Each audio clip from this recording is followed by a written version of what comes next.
Right, we're back. Episode 2. All ball, no talk? Nah, definitely not. Putting the ball away for this point. It is all talk. And I'm joined by Chris Smith, Mo Spencer. Boys, how you doing? Wait, hold on. Is that a nice little throwback jersey I see there as well, Chris? Do you know what I mean? I think we need to get Mo here, mate. You need to be repping something, Mo. Like Mo's the cool kid with a hoodie. Do you know what I mean? Always. All right, guys. I'll see what I can do. Last season's Arsenal top. That's what I've got for you, boys. I need to see like Cole Shorten 2000 and whatever, how long ago that was. I wonder what old shirts I've got. I've got a few old ones in there actually. I'll have a look. Yeah, non-league throwbacks, Mo. That's what we want, mate. That's got to be your criteria now. Go into the archives. Mate, if you think you could get a jersey away from a non-league club, do you remember like at the end of the season when they're like, Moses, could you bring the socks back? I think they fell into your bag like last game of the season going into pre-season. They said, yeah, we need them for the reserves next season. Can you bring that sock back, please, mate? Yeah. Hey, mate, until you buy the kits, you don't realise how expensive socks are and shorts are, man. As a chairman, that was hemorrhaging money.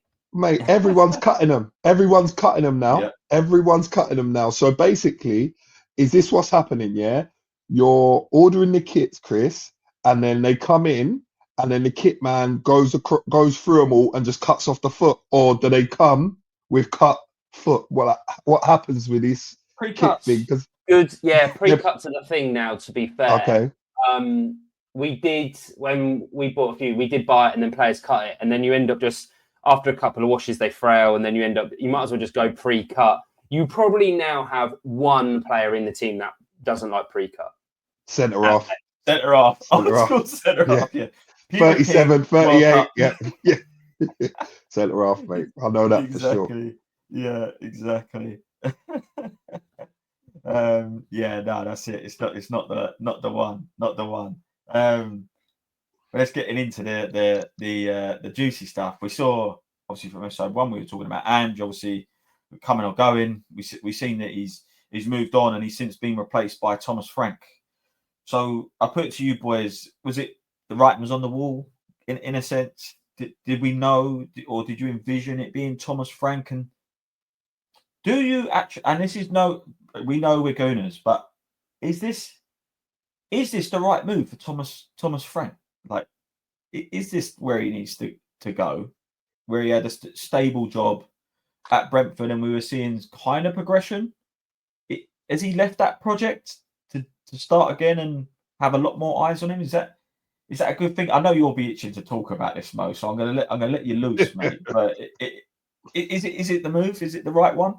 For Thomas Frank, of course, man. They're in the Champions League, much bigger club, much bigger stage. I think he'll have the opportunity now to test himself as well at a higher stage, and I think that's what all managers want, really. You want that opportunity to test yourself at Champions League level, and he will have that.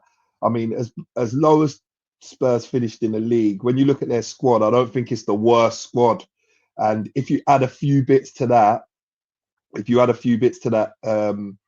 that squad, and then you start getting Thomas Frank sort of spin on it.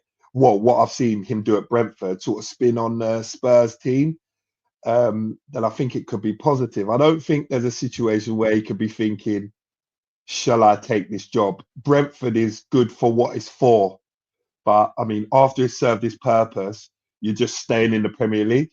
That's really what you're doing. There's a hope that you might get a League Cup or an FA Cup run. But the main thing is just staying in the league. And if you want to sort of break that ceiling, you've got to go to one of the top 6 clubs. And I think the top 6 jobs, very few managers actually get them, if you see what I mean. Like, it's not like every manager goes through his career, he has a top 6 job and then he falls out. A lot of them don't even have the opportunity. So I don't think you can say, I won't do Spurs, I'll wait and see if I get in Chelsea, or I'll wait and see if I get the Man U job.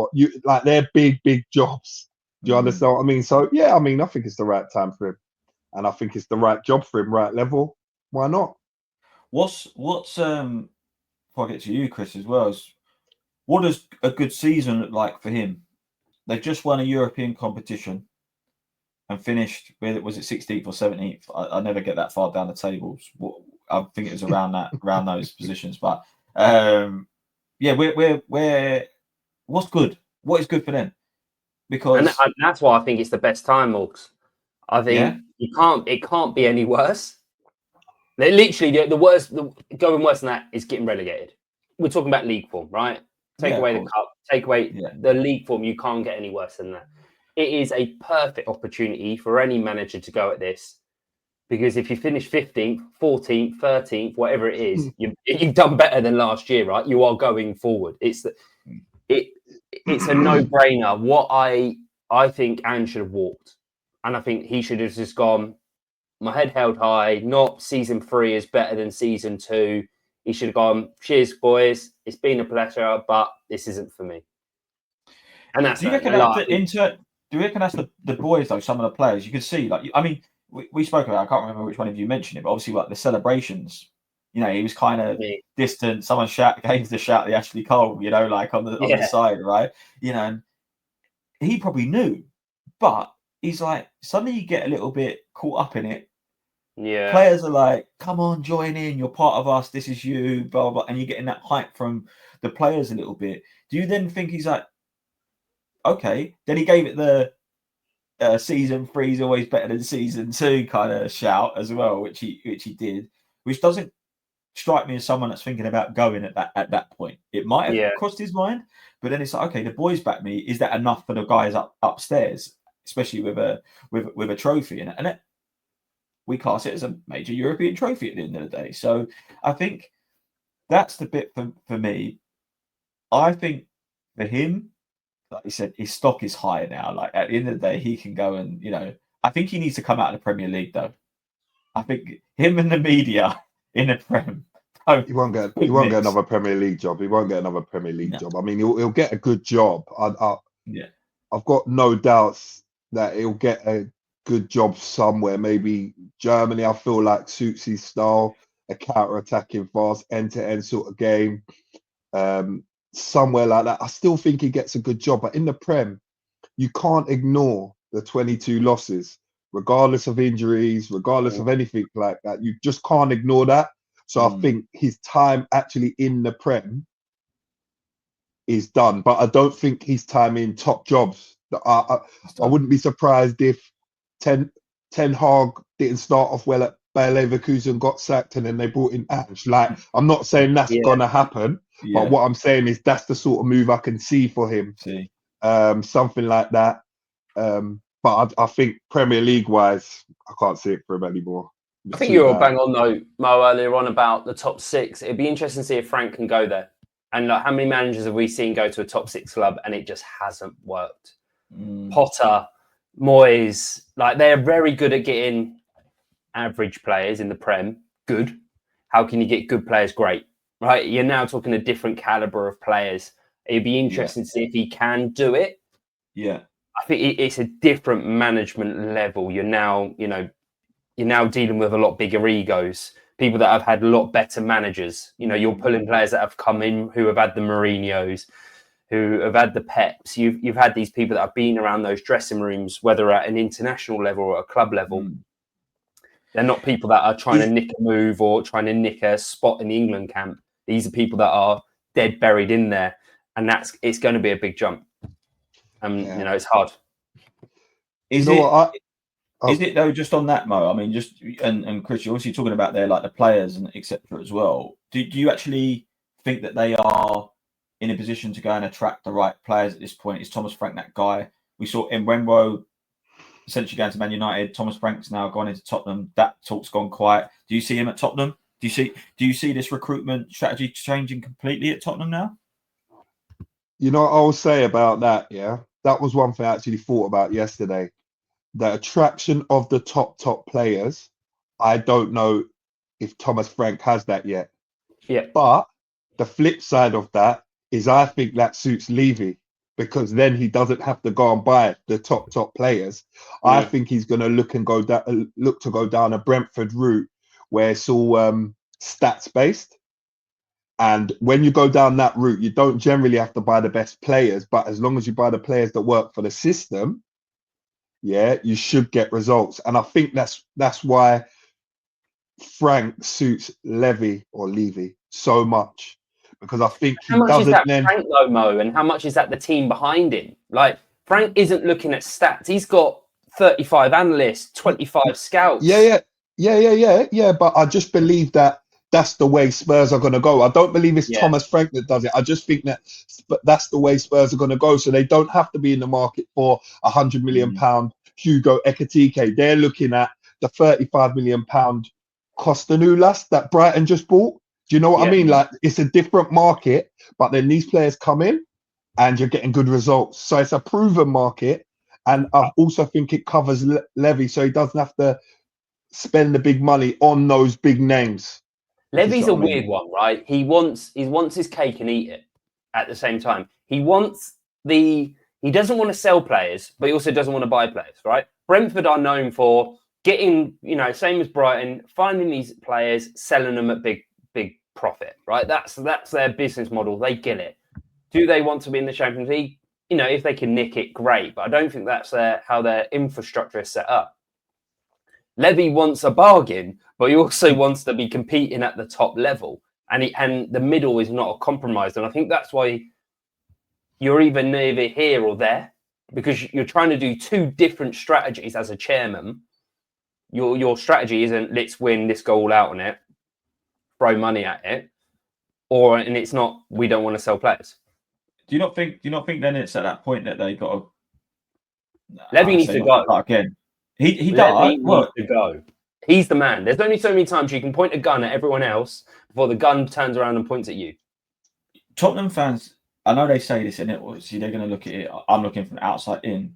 You got to be careful what you wish for. This guy has put the club in a position where they are never going to be in trouble financially, never going to be in a problem to actually. Didn't their stadium cost like a few £1 billion more than what it like? Do you think Tottenham they're one of the clubs in the most debt? No. Do you think Tottenham pay that? Every club's in debt, Chris. Every business is in debt. Don't be wrong. There's a lot. Millions and billions are two different scales. Being billions of pounds out of a project or over the price of what you think. Okay, let's peel this back.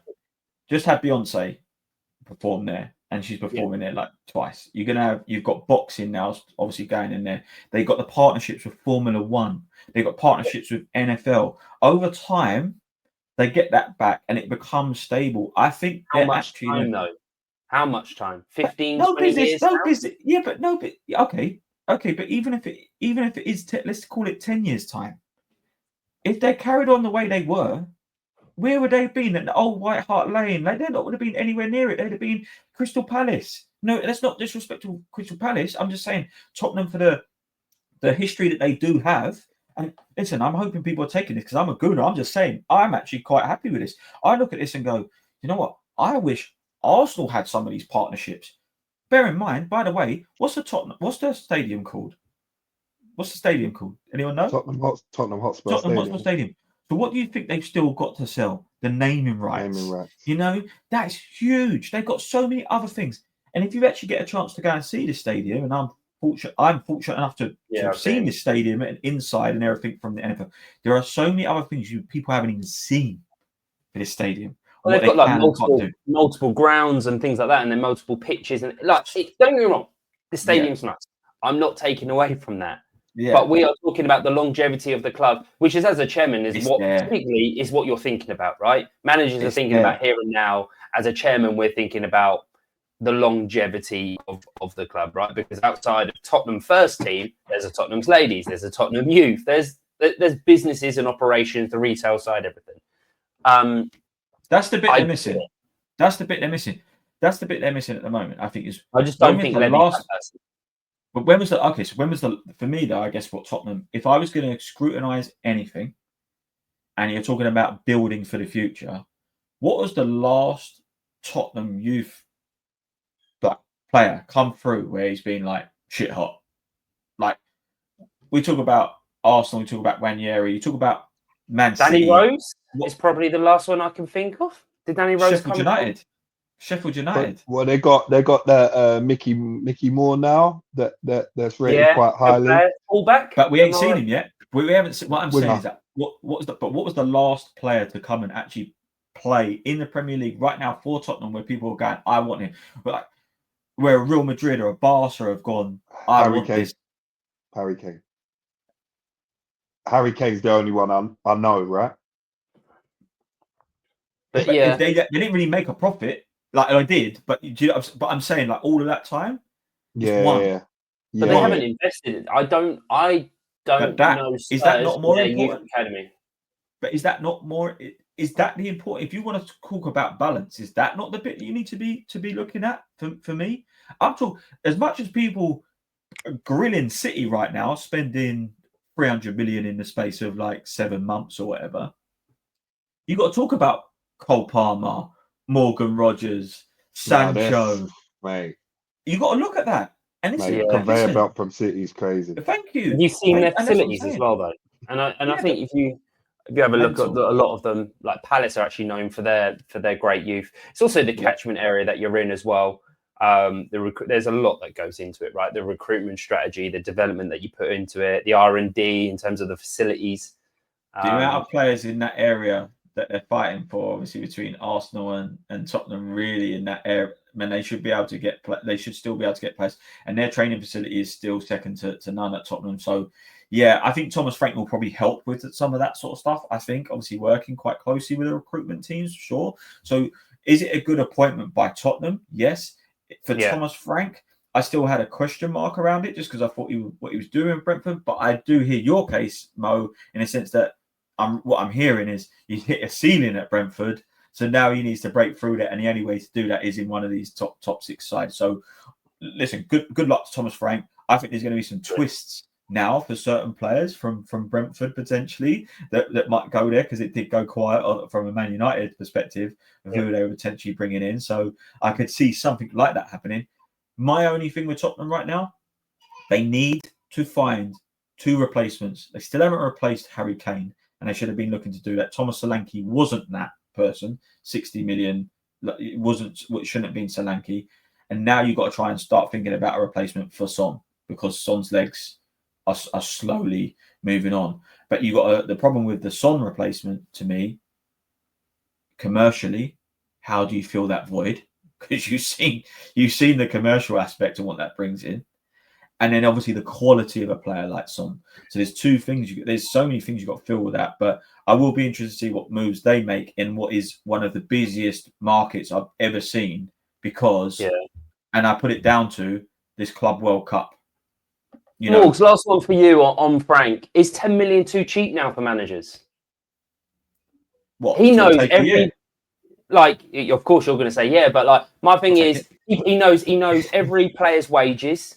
He is the pull for a lot of these big players. You're going to spend 70, 80 million on a player. 10 million for a manager is cheap. Yeah. But in my opinion, as in what they paid Brentford. 10 million pounds. I think without a good manager, you're not going to get a good pool of players. And I think the manager now, I think the management fee now needs to be similar to a player. Yeah, well, it kind of is, isn't it? Most of the time now, managers move. There's a fee involved. It's very rare now that a manager moves and there isn't a fee involved. So I think there is kind of a release clause. Right? 10 million? What do you think? You think that managers need to be going for 30 million? I think so. You know what? No, Sam, listen. I hear what he's saying in terms of the whole thing, but it's like, do we need to add a manager transfer fee to all these other crazy fees that we're dealing with right now? They're crazy. There's money to be made in it, and I think managers do need more respect on it because I said, they know every single player's wages. They know every single term. If you want to get Mbuga from, what's Thomas Frank worth then, Chris? Let me ask you that. 30 or 40 mil? You reckon 30, 40 mil. So if you're saying 30, 40 mil, what is a Pep worth then? 100 mil? We can't. That's why. No, but I know I get it, but that's why it can't happen. No, why? But I hear him though because he's made more than 100 mil to that club.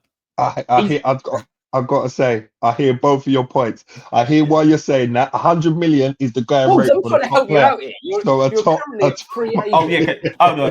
just call someone at Isthmian League. Listen. hey, what you got for me? And then really looking at me like, what? Like, you better bring your tracksuit back. that's what's No. happening. That's I the hear point. it. I hear I it. I hear it. But if you did that, I think we then start to lose.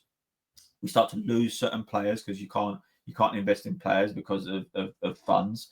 I think if you start doing that as well, less managers are going to move on. Meaning, if you are a Tottenham and you're talking about a Daniel Levy and stuff, you ain't buying a new manager. You're not buying a new manager, and all of a sudden, what you're actually going to end up doing is just going to be stuck with those sorts of managers, and you're done. Outraged by fans. Outraged. I think we should do a manager transfer window, just like the players transfer window. That'll be epic. So you're not allowed to change your manager unless it's January or the summer. Brilliant idea, mate. Brilliant idea. People relegated. You'll be like, come on, please, counting down the days. You know you're getting a tic tac as well. You're just ruining life whilst you're there, getting all the freebies. I'm loading up the car boot with everything, mate. Family sorted. Do you know what I mean? Before you get that. Well, if you get money in your next move, I want 20%. There you go. I've done it. I'm not saying it. Players will be like, "You got budget." If they hear that, "You got budget," that's the voice that we say. They'll know. Nah. I do this for the love of the game, mate. I don't get paid. I've always said that. The trainers say different. Moving on very quickly, as some people might be listening to this, we talk about managers. We talk about managers, obviously, under fire. I cannot believe I'm hearing this already. Tuchel is on a hot seat. It's there. It's absolutely bonkers. What am I hearing, gentlemen? This is insane. This is how bonkers it is. You go from 1 week going, oh, he's the first manager in his first 3 games to keep clean sheets for England. And everyone's like, okay. Whenever Andorra, okay, won the game, should have been beating them 4-5-0, and people there was already these rumblings. I'm like, oh, here we go again.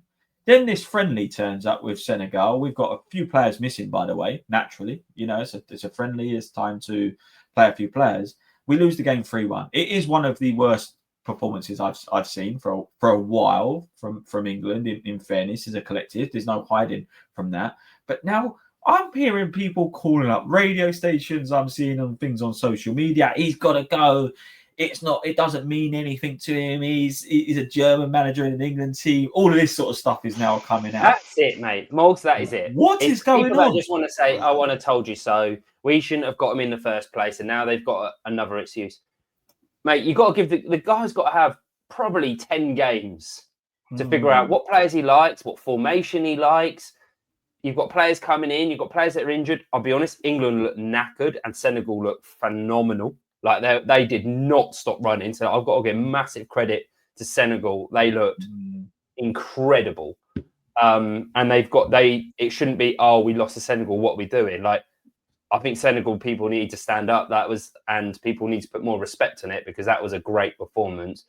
Saying that, we did look leggy and you've got to give him time.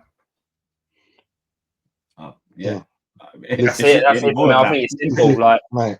Yeah. I'm a big Southgate fan, yeah, and they wanted Southgate out, right? Which is fair enough. Now it's Tuchel, a totally different character. They want him out.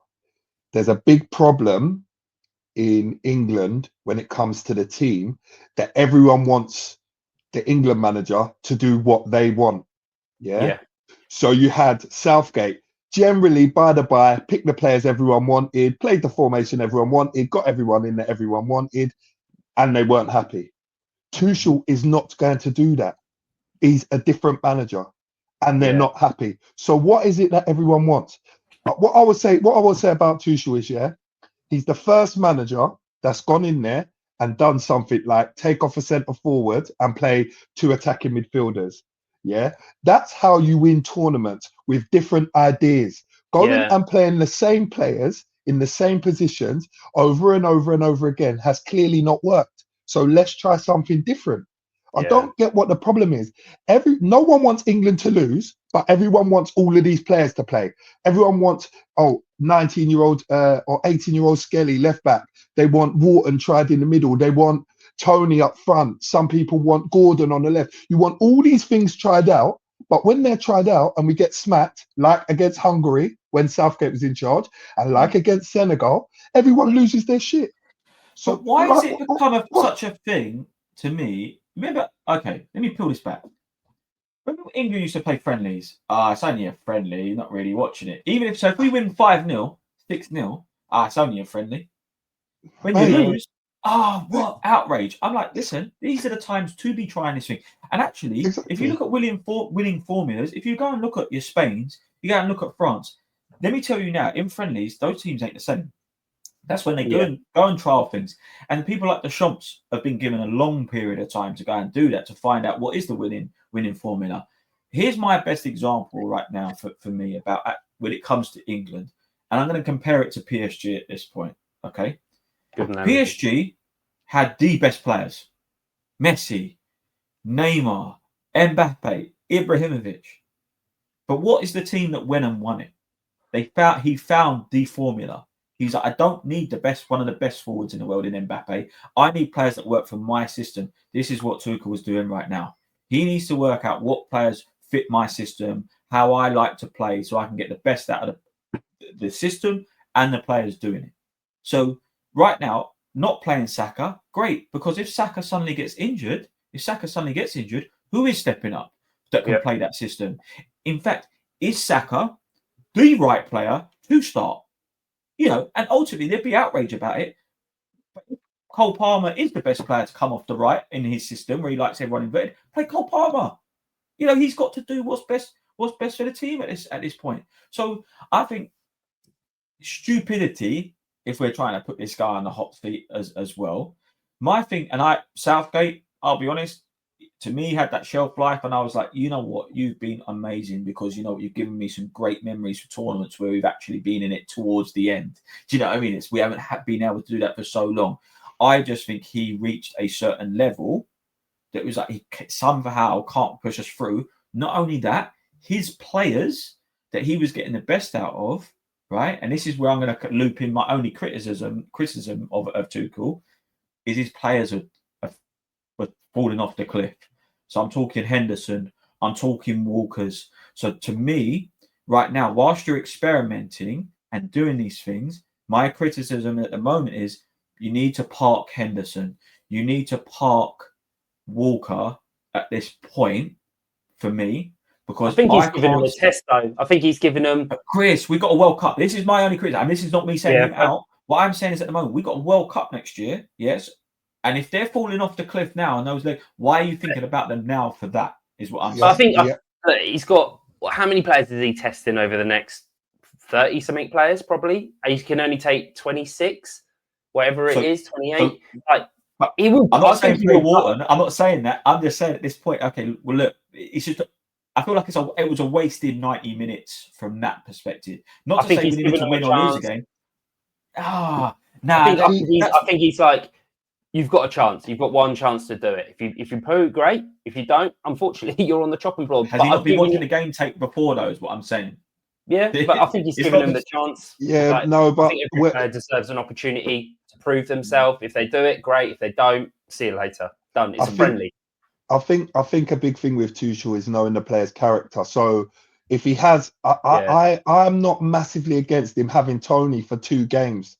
He explained why he didn't bring Wharton and that Wharton was going to play in the other 21s. That would probably be the one where I thought we could get a game. But I think he wants to know the player's character, and that's why he gets him in. And he does explain it well, although I feel like the media are trying to kill him for even explaining it. It's a weird one. But he explains his reasoning for doing things quite well. And at the end of the day, right, he's won the Champions League, and he won with PSG. Did he win with Bayern as well? Yeah. He's won things. So the reality is that he probably knows the formula to get a winning tournament team.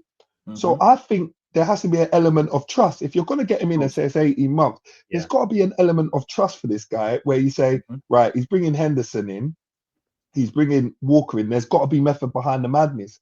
And I just want to remind you guys, of, when was it? Was it 2008? Do you remember Wally and the Brolly? Do you remember that? No, do you remember Wally and the Brolly?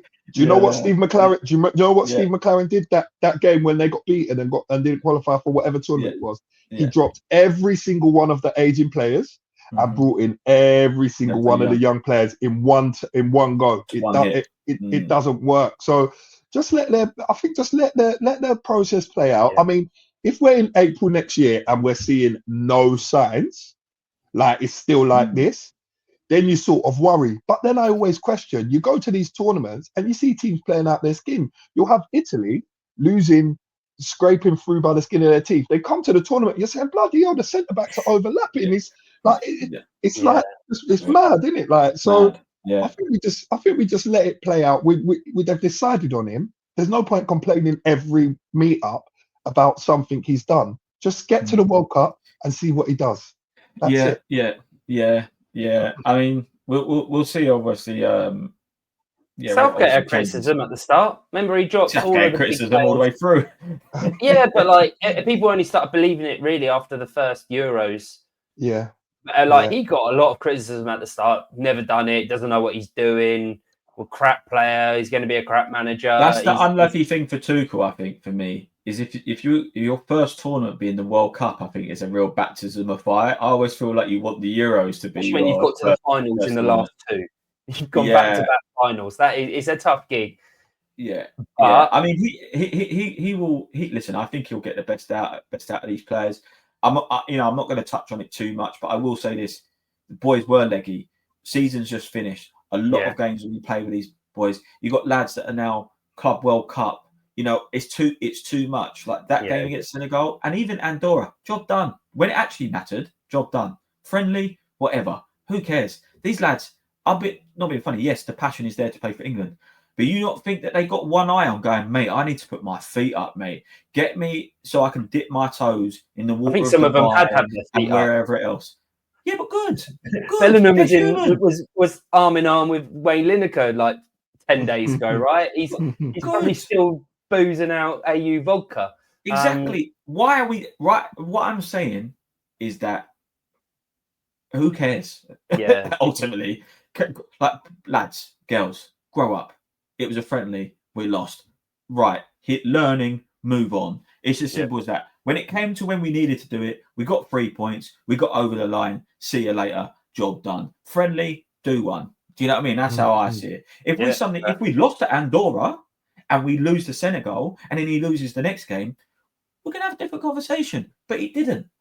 So move on. What I am going to say to you boys, though, real quickly, because it's just been confirmed, Florian Wirtz has just joined Liverpool, and it has broken the British record fee as well. It's actually the total of £116.5 million, so 137.5 million euros. It's 100 million up front with 16.5 million in potential add-ons. Huge spending. I said this in the office yesterday. It's 150 million in dollars or something like that, or euros, isn't it? Like close to that. Like that's a lot of pressure on a player. And I'm not saying he's not worth it. I'm not saying he's worth it. Declan Rice was like, when we go back to the Arsenal, Declan Rice, is he worth 100 million? Like it's the number, and unfortunately, the player doesn't pick the number. It's down to the clubs, right? But this is a big player for someone not proven in the Prem. Hasn't really got the physique for the physicality of the Prem, and I'm not discrediting his ability. I'm not discrediting that. Big, and that's a statement from Liverpool. I'll give massive credit to that. Is he worth it? I think time will tell. They don't really have much money left to spend after 120 million. I think it's the going rate, mate. It's the going rate. It just unfortunately is the going rate. So forget the number because Enzo, Caicedo, Rice, this goes on. Mudryk, Nico Gonzalez went for 60 million. I'm not like this is the price for a top European talent. Musiala, it would be the same money, probably more. It's just the price. In terms of will it be a success, I can only think that Liverpool look at it this way. They say he's 22. If they get 7 years out of him, so 2 contracts, say till he's 29, yeah, and they win 3 Premier Leagues, a Champions League or 2, and some domestic cups, they look at that and they go, that's probably worth 120 million. It doesn't matter what we think. All everyone's going to say next season is how many goals, how many assists did he get, blah, blah, blah, blah, blah, blah, blah, blah, blah. But the bottom line is that if Liverpool win competitions and Wirtz is a big part of it, yeah, they will look at that and they will say, money well spent. That's it. Forget all the... Of course he has to perform. And of course everyone's got to be on his back. By December next year, they'll be going, oh, I don't think he's worth it. He's only got 2 Premier League goals. But ultimately, they probably look at this in terms of competitions won. Yeah, over a 5 to 7 year period. And if it matches up after 5 to 7 years, I think they say, we're happy with this bit of business. Forget the money. I think it's, listen, everyone's going to spend that money. I think, you know what the unusual bit is? It's Liverpool, because Liverpool haven't really gone and spent this sort of money. They did it with Nunes. Nunes was, what, 70 million or something like that? Yeah. But really, 70 million these days is... It is what it is. Going rate. Hold on, 10 million for a manager earlier on was a lot of money, and now you said 70 million. None of that. But I'm just, listen, I think as well at the same time, were Liverpool expected to win the league last year in Arne Slot's first season? No. So here is what I will applaud, is the club have gone, hey, fair play, because this ain't your team, by the way. This is Klopp's team. And you've gone and won that league, you can have whatever you need, son. You want a new hair transplant? We'll get you a little bit on there, you know what I mean? Because you need it. Like, you can have it. You know, that's what I'm saying at this point. Go and have it. Arne Slot, fair play to you. You know what? And fair play, because I tell you what, there's some Liverpool fans there that are like trying to get all of them FSG out, and all this sort of stuff. Well, here you go. Just gone and won another competition. You've gone and won another league. You got it thereabouts in the Champions League. Here you go, mate. Go and have your things. Go and elevate. Go and stay on top. And you know what? Yeah, we're watching what Man City are doing. So go and do what you need to do. You've earned this, because you didn't really spend it last year either. You've earned this. And you talk about them not having money to go and spend. They stayed spent all that Coutinho money. You know that, because they've had things been leaving. They've had people go out. And this is also another little PR thing as well, because don't forget Mr. Espanyol himself, Trent Alexander-Arnold, right, has now gone. So this is another little bit to go and spend money. They're going to go and get their new fullbacks. They've got Frimpong in there as well. They're getting the lad from Bournemouth. The Premier League is on next year, because I'm telling you, and the worrying thing right now, and the thing that us three need to be looking at is going, Arsenal, hey, I know you're talking, start doing now. And it's going to happen. I know it's going to happen. It's going to happen. Okay. It's going to happen, Bo. Because I was going to clear that up. Okay. Don't worry. I can see you. I can see, like, mate, he's like the pastor. He was getting ready, mate. Standing up. I'm just like, I'm through X all day with these people chatting rubbish. I'm like, oh my God.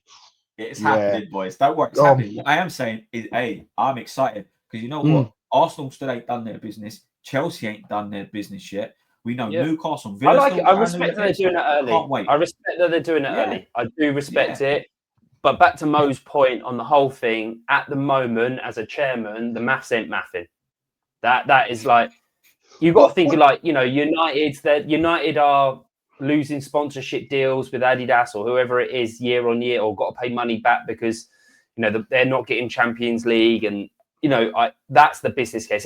Trophies are great, right, as a club. And everyone loves the shiny bit, but behind the scenes, it's how much money do you win as a club to fund, right? Trophies are great; they don't pay the bills.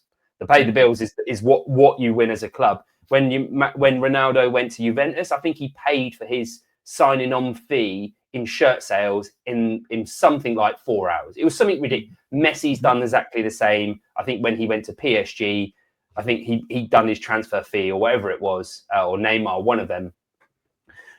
I don't know if he is a big enough player yet. Yet is the big word to do it. But back to Mo's case, we will only know in probably 7 years' time if that is it. And it's a big statement. It's a big start from Arne. The thing is, right?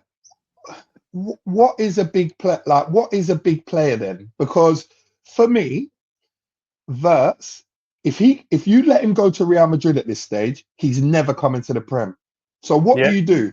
Do you understand what I mean? It's kind of like Liverpool have to.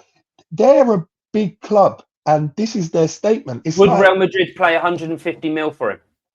Real Madrid have paid 100 million for Hazard. Yeah. This is what Hazard's different. This is where No, Hazard. the era's changed though. No, the era's Hazard changed. is where Wirtz will be. Okay, I hear what you're saying. What you're saying is, what is Wirtz going to give back commercially as a player, as he's not big enough yet to demand that kind of transfer? He's not a brand, in my opinion. The game has changed. I'll tell you why the game has changed. Game's gone. Game's dead. Yeah, more and more clubs have access to this talent, whereas before, the best only went to Real Madrid, Barca, Man United, Arsenal, Bayern Munich. Do you get what I mean? Yeah. Like that's Chelsea. where that. So from 2009 or whatever. Yeah. Okay. Sorry. No disrespect. Okay. I won't disrespect. They kick off, mate. They kick off. I'm just trying to. I do. All right. Listen to Stone Island boys. Yeah. Calm down. But what I'm saying is, at this point, those clubs were taking that elite talent. That's where they went. Right now, what's happened is, whilst those boys are wearing the eyes on those players, I'm going to throw out a Newcastle and a Villa, for instance, right? What's then happened is they've gone, right, we can't buy at that pool. So we're going to go and get this talent at 30, 40 million. And then suddenly they become absolute world beaters. And then Man United, Arsenal, Real Madrid are then coming in and going, where's 100 mil for him? But we've lost out on 2, 3, 4 years of this player. So what everyone's now doing is going, okay, we might as well get this young talent in early. So you talk about it, Chris, right now, but why just have it from day one? So those teams don't have a Wirtz. Going, and that's what's happening. And now people are having to get even more creative. We talk about the Brightons. We spoke about Brentford. They're having to get a bit more creative by going to Belgium League, where I know you mentioned before, Chris, like those sort of leagues, to go and get those players, because that's now the pool that they have to go in and then sell when they're still 21, 22, 23. So that's what's happening. This is what the game is now. You are sometimes buying potential, but you're buying potential at 50, 60 million. You're buying proven players that have gone and had 2 good seasons at 100 million. That is unfortunately what it is. And if you want the elite, look what's had to happen now with the elite. Haaland, right? You've had to go and wait and trying to think, like, well, not tap up, but work with Dortmund early and going, hey, we will give you this money. You can have him this year. We'll give him this money. And they're already talking about the following year. So they've given Dortmund a championship, and we'll give you 60, 70 million. And then when you're talking to Papa and Haaland, you're going, hey, your wages are going to be 500,000, close to 1 million. So actually, this is what work out. This is what I'm saying. That's why I'm saying the game has now changed. Mbappe ain't gone for a world record fee. He should have.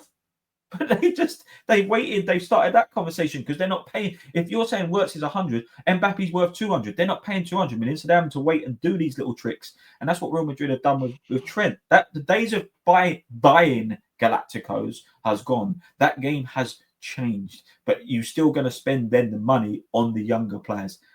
Well played Liverpool is class. Well played Arsenal getting Declan Rice, because if you looked at, okay, I'm asking you now, and try and put aside your Arsenal hats on realistically. If you were supporting another team, what does Declan Rice cost at this point now? Because that's how crazy it is. But I think, but this is the difference. He's proven it in the Prem. I think that's the big point that people are missing out on. How many players Chris, you can't wait for them to prove it at Prem. But that's the value, right? Declan Rice had done it at West Ham. He is also captain ability. He also English tax. You're paying. There's other attributes there that you're paying on. Let me just say a little point on this. With talents like Wirtz, once they go Bayern or Real, you are never getting them out. Yeah. And I think that the English teams, you get one chance. And if the money's there, I can't lie, I'm an Arsenal fan, but I love when we get these players in the Prem.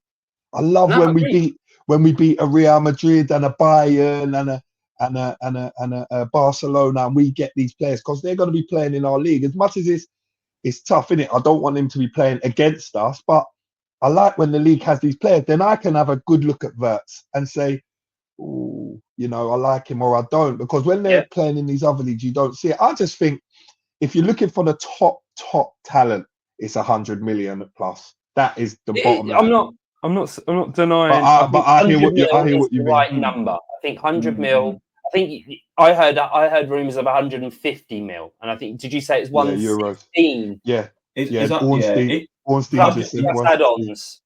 in I would probably say like 135 or whatever it is, 137. I would probably say I think a fair price is 100 million up to 120 million with add-ons, not in euros or pounds. Pounds.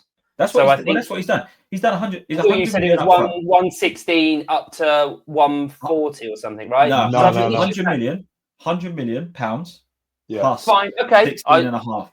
Yeah, everything I've just said. Then it's all. I was going off a number, but I think 100 million. I think 100 million is the right thing. Sorry, I was hearing rumours of 150 million, and I thought you said it started at £116 and went up. Add-ons on top of that. Plus, so they probably end up at 140 million. Probably. I'm going to ask you a two-part question. Yeah. And you both answer it separately, and we're gonna end on this one, okay? Who's the best player in the world right now, and what are they worth in the market? Oh, silence! There we go. No, I've got it. You know what? There's like 3 or 4 names going through my head at the moment. No, there's one in mind, mate. One in mind. Lamine Yamal is the best player in the world. Yeah. And what do you mean if he was to move as a transfer? Transfer, yeah, right now. So if he was to move as a transfer, I would say the transfer fee based on the fees now would have to be around 250. Based on now. I had two. Right, pounds. 250 million. 250. Oh no, that's 300. All right, let's go. So I'll give it to you in pounds. Let's say 225 million pounds, right? And I'll tell you exactly how I've come to that number. After Wirtz, 116 million, right? Above him, you get the world-class goal scorers. Yeah. Isak, now you're looking at 150. Start 150, maybe more. We're looking at 180. And now you're looking at the goal scorers. So what have we got goal scorer-wise? You've got Isak. Haaland. Who else have you got? Haaland, Mbappe in that middle region. Yeah. And that would be the next rung down. The reason why I'm saying Lamar at 225 is taken into everything. 17, 18 years old. Been doing it on the top level for however many years. So you're buying that. Already a global superstar. Done it at a Euros, about to do it at a World Cup. So there's obviously a process to do. Yeah, as well. You're buying potential, but you're also buying a world-class player now. Do you get what I mean? Yeah. Arguable Ballon d'Or player now. So 225 for me will probably be the price I'd say. He's never going to go, obviously, but I mean, if you were looking at it relative to transfer fees now. Yeah. I can't argue with that. I think there was a few, Dembele was racking around my head. Even Rodri before the injury, right now, Donnarumma was also racking in my head. I've got to give him credit. It pains me to say get into this goalkeeper union, but they don't win without him, and I think he's outstanding. What do they say? Goalkeepers save you something like 16 points a year or something like that. I think he's done more than that. I think without him, a lot of them don't have a Champions League. But because he's not goal scoring, he's stopping it. He doesn't get enough credit. But yeah, they're probably the two names in my head. Looking for a new contract, Tim. Oh, I don't know how I'm going to do it. I don't know if I'm going to stay at PSG. I don't know what's going to happen. Wants a raise, he does, mate. Donnarumma. Mate, I would as well. I would. I'll be getting that as a goalkeeper. You should be the highest paid goalkeeper in there. I'm going to say that. I'm going to say this now. I hear you. I hear the man, and I'm not taking anything away from this player. Yeah. You say Odegaard, I'm going to slap you. No, definitely not. He's been End the pod. If you're going to say an Arsenal player, end the pod. He's been phenomenal. No, I'm not doing this. I'm not doing that.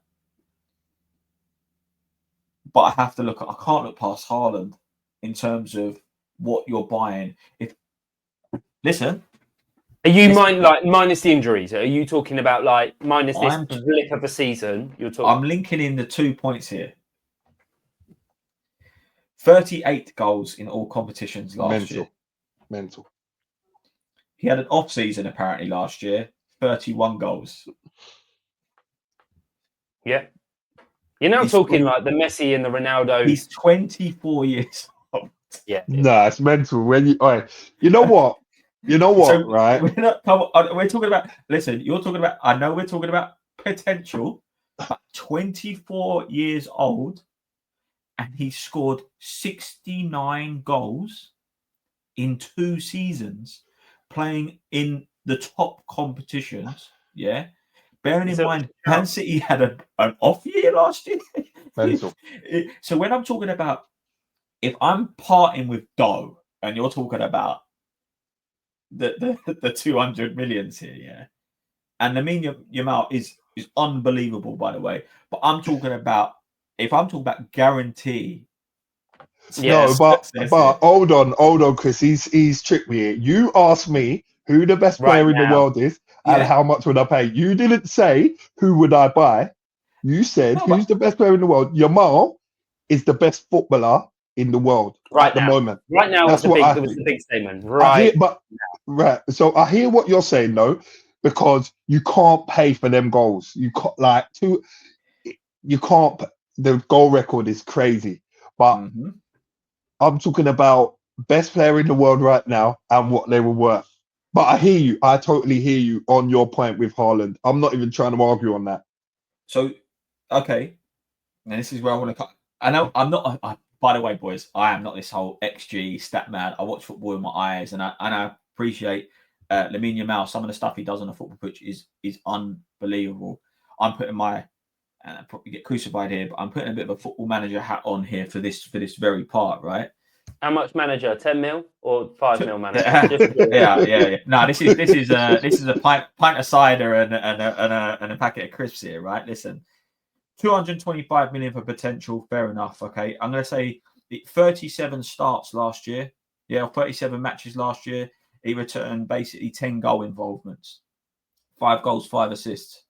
I know there's probably other stuff he'd done to lead up to goals and stuff like that, and that's where I'm saying, okay, it's not always a stat thing. I talk about this year. Yes, has there been progression? Yes, he got an extra 4 goals and he got 13 assists. We're starting to see the progression. I'm seeing next year, that's the one. I think it's next year that you start having those conversations of 225 and being the best player in the world. I'm talking about the best player in the world right now. When I call it the best player in the world, I'm calling the best player in the world that goes and does it week in, week out, and it's just there, and those numbers don't lie. To me, that's Haaland. Haaland does that because that is, he's done the 38, he's done 31 goals in a down season. To me, that's the money that I'm spending, and I think he's worth more than he's worth that 225, and I call him, in my opinion, the best player in the world based on those facts. But you can't argue with it. I think that's where it's subjective. I guess it gets to the point of, you could probably say Dembele, Donnarumma. You could probably put them all into it. That's the beauty of it. There's so many frigging great players out there. Yeah, of course, and I think that's something that we obviously have to consider when looking at that, because, and I said I don't want to always chuck stats at it, but if I look at the return from, and when I'm just doing this as an example because I actually don't think he's had a good season, was Martinelli. Martinelli had 16 goal involvements last year. Yeah. Probably more than every single winger we're linked with. It's mad, isn't it? It's insane, isn't it? When you look at it, mad. Like it's so mad. And then you know what? Another thing with those stats, right? Martinelli has scored 16 goals in the Premier League, playing Premier League, Champions League, FA Cup. They will bring you a player that has less goals, that's played in the Europa League, and say we've got to change him. Do you understand? Like, it's a weird one, the way it works. A player been playing in the Europa League, and it's just like, Let's not go into Absolutely. the Martinelli hate here, because I think there's still things. I think you've got to. Please, we need to end this. We need to end this. There's people going, I'm about to get off my train. Do you know what I mean? Or like, I need to put the kids to bed after listening to this. But I think right now is, listen, Martinelli. Listen, we got him for £6 million. I think anything that he does is unbelievable investment. Whatever he does, it's a great ROI, return of investment for those that need to know that. Maybe try not to be busy. I agree. It's always good. So I think, do we need to potentially have someone else that can come off the bench, or vice versa, like they can interlink and spread? Talking that like load we so haven't also got Trossard there, right? We've also got Trossard and other players there that can be a number 2 if we bring in a number 1. It's the eye test for people, unfortunately. That is it. That's what it comes down to. The only thing with me and Martinelli, he can slow down a broken clock. Like that's the thing. We play such exciting football, and he could probably get more than 16 goals. The guy's frightening quick, and when he puts on the burners, no one gets near him. Mm-hmm. The problem is he puts on the brakes too much, and like it's 3v2 with Arsenal, and he's slowing the ball down, trying to let everyone catch up, and all of a sudden now they've got 5 behind the ball, and nothing happened. That's what it is. But I just want to bring this back to my point, because we've been speaking about it, right? You asked for a player for 200 million. Wrap it up, mate. Come on. This is where a manager between a Pep and a Frank can claw their money back, because I think a manager can change the attraction of how much that player's worth. Because I want to play for Pep, or I want to play for Enrique, or I want to play for Frank. All of a sudden, you've now a player's dropped from 200 million to 160 because I want to play for Pep and I know Pep's going to make me money. All of a sudden, manager's fees paid. Business case done. When you start getting money, Sam, right? Hey, Sam, he's got a good point with this, Don't do that to me. He's got a good point with He has, because when a player's agitating to leave, we see it. City just signed 4 players for about 120 million. That's probably about 200 million pounds worth of player there. They've managed to get over the line for about 120 million or 130, whatever they pay. So I mean, there is a point that managers. If you lot think Man City, that's all they paid, and there wasn't something else where there's like a Lambo outside someone's daughter's house or something like that, you lot are twisted, mate. There's no way that was the only fee that came out from people. But mate, honestly, it is good business. And before I get into trouble, mate, managers do it for the love of the game, mate. Do you know what I mean? If you get a little something, you get a little something out of it. You kill it, you're a free agent. This isn't a mortgage promotion summit. Again, we have reached the end of no ball all talk. We do this for the love of the game and great chat. Lamine Yamal is an okay player. He's not worth 225, lads. Like it's good comment. Fair, it's fair. We'll see how Thomas Frank gets on. Don't be stupid. Tuchel needs his time. Let's judge him after like the real games of football for sure. If you don't agree with any of these points, if you have someone else in mind that you think should be the best player in the world and what they're worth, do comment where you can on socials, under the podcast as you're listening or watching to these as well. You'll find us on YouTube and all your lovely other platforms for this podcast, and we will catch you for episode 3 next week. Cheers, chat. One second, lads. Message just come through. Thomas Frank doing it for the love of the game, 10 million a year. Oh, brilliant. Love it.